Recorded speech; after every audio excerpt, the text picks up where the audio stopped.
बात से शुरू करूंगा। जब हमारी प्रिंसिपल मैम आज भी मैम अदर सरोड़ा ही है, तो मैं ये सबको बताना चाहता हूँ, जब इन्होंने शुरू किया तो इन्होंने कहा कि हमारा ब्रिलियंट स्टूडेंट, तो मैं ये आपको बताना चाहूंगा कि हम ब्रिलियंट नहीं थे, हम सिर्फ स्टूडेंट थे। हमें ब्रिलियंट बनाने वाले यहाँ के प्रिंसिपल और यहाँ के स्टाफ मेंबर्स थे, जिन्होंने हमें इस काबिल बनाया कि इस स्टेज पर खड़े होकर पूरे देश में और विदेशों में जाके भी अगर हम बोल पा रहे हैं, तो उसके लिए मैं अपना पूरा श्रेय यहाँ के स्टाफ मेंबर्स को देता हूँ।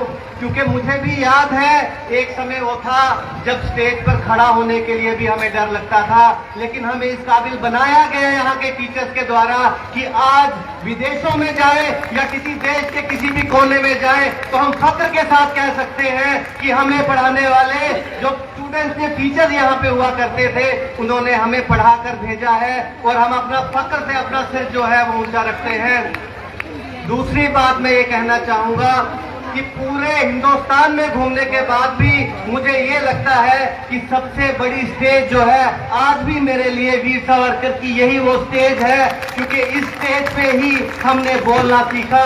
तो मैं जितने भी स्टूडेंट्स हैं यहाँ जो आज पढ़ रहे हैं, उन्हें एक मैसेज देना चाहता हूँ कि ये जो स्टेज है ये आपको बाद में नहीं मिलेगी। मेरी शिकायत है यहाँ के स्टाफ से कि 20 साल लगे मुझे एक बार फिर से इसी स्टेज पर खड़े होकर बोलने का मौका मिला।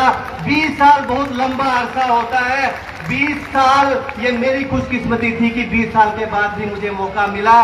शायद काफी बच्चे ऐसे होंगे जो यहाँ पे खड़े होके परफॉर्म करना चाहते होंगे, लेकिन उन्हें ये मौका नहीं मिला। कुछ लोग यहाँ नहीं हैं, कुछ लोग आना चाहते थे, शायद उन्हें बुलाया नहीं गया होगा। तो मेरी यहाँ के स्टाफ से रिक्वेस्ट है, एडमिनिस्ट्रेशन से, कि प्लीज यहाँ के जो स्टूडेंट्स हैं उनको एक बार फिर से इन्वाइट यहाँ किया जाए ताकि ये गेट टुगेदर हो स्टूडेंट्स की और उन टीचर्स की जो आज टीचर्स जो है यहाँ स्कूल में नहीं है, लेकिन उन टीचर्स को बुला के हम चाहते हैं कि हम भी एक बार फिर से नर्सरी क्लास में, थैंक यू नर्सरी क्लास में जब हम पढ़ते थे अ से अनार भी हमने यहाँ सीखा है। जिसने हमें अ से अनार पढ़ना सिखाया, हम चाहते हैं अगले साल वो भी हमारे साथ यहाँ बैठे और आज एक बार फिर हम उनके सामने हाथ आगे करके डंडे भी खाए, उनके जो वो हमें डांटते थे उनसे डांट भी खाए, क्योंकि एक समय ऐसा था जब वो डांट जो थी वो हमें गलत लगती थी। लेकिन आज हम चाहते हैं कि हमें फिर से कोई डांटे, उस डांट को सुनने के लिए कान तरसते हैं। 20 साल का अरसा बहुत लंबा अरसा था।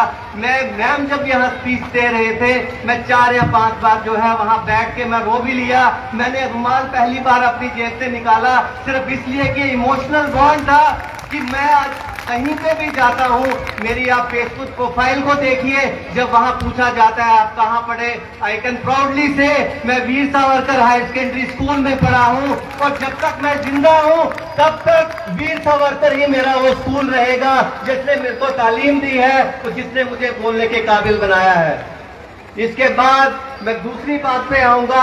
यहाँ सबने कहा कि हमें डिस्ट्रिक्ट चाहिए, लेकिन डिस्ट्रिक्ट का इनिशिएटिव मुझे आज लगता है यहाँ स्कूल ने जो थीम यहाँ पे रखा था, वेयर आर्ट मीट कल्चर, ये बहुत मुझे खुशी हुई यहाँ पे देख के कि बसोली पेंटिंग यहाँ देखने को मिली, बसोली का इतिहास यहाँ देखने को मिला। लेकिन डिस्ट्रिक्ट हमें तब मिलेगा, ये केवल एक आदमी की बात नहीं है जो यहाँ बैठा है, जब हर एक इंसान ये आवाज उठाएगा कि हमें डिस्ट्रिक्ट चाहिए। उसमें कोई पार्टी नहीं है, उसमें कोई विशेष समुदाय नहीं है।